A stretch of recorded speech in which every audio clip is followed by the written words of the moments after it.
Stainless steels are well familiar because of their corrosion resistant properties, but still these steel get corroded in service.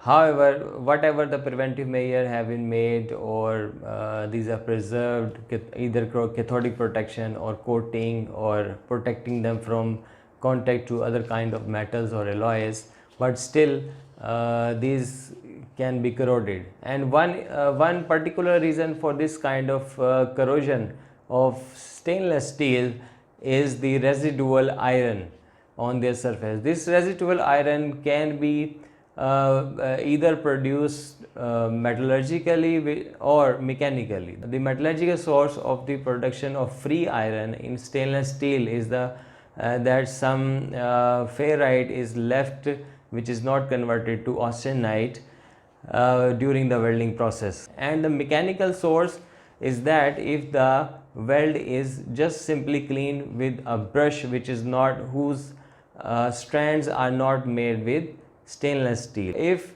such kind of thing has happened, there is a chances of residual iron or free iron on the surface of the weld of stainless steel, which can further cause corrosion in future service.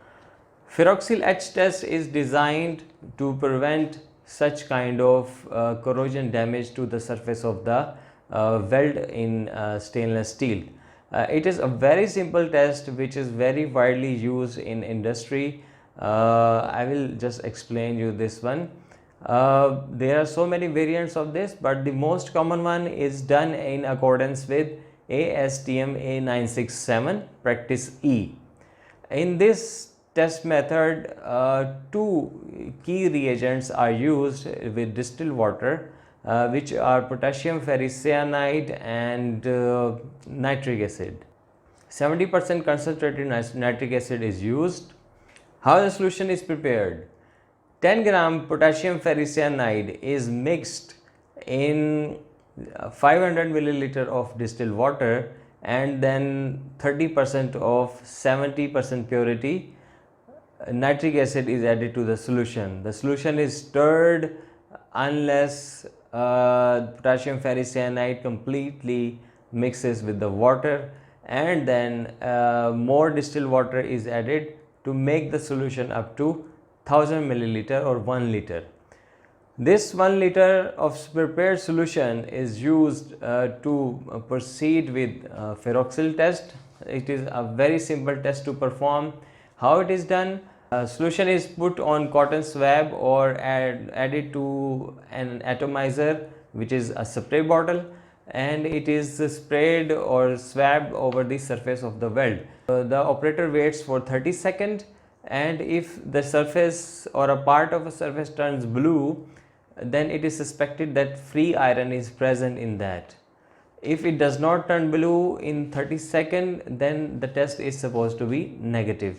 In the case of negative test, the surface, because it is sprayed with diluted nitric acid and potassium ferricyanide, so it is thoroughly washed with water and then dried. If the test comes positive, then the surface is cleaned with 10% solution of acetic acid in distilled water, or simply household white vinegar can be used to do so.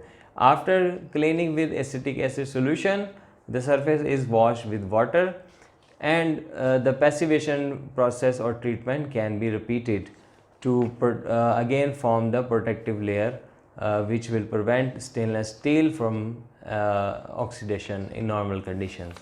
So this is a simple way of detecting free iron through ferroxyl etch test. Nowadays this etch testing is not only limited to stainless steels. In fact, nickel alloys like monal, inconel and other chromium rich alloys, those are also tested for the presence of free irons. For nickel alloys, although it's not a standardized method, but slightly more concentration of potassium ferricyanide is used to prepare the solution, and the application is the same like I have explained before. So hopefully this will help you guys to understand the Ferroxyl Etch test and its application, and you will be able to prepare it and perform the test by yourself. Thank you so much for watching.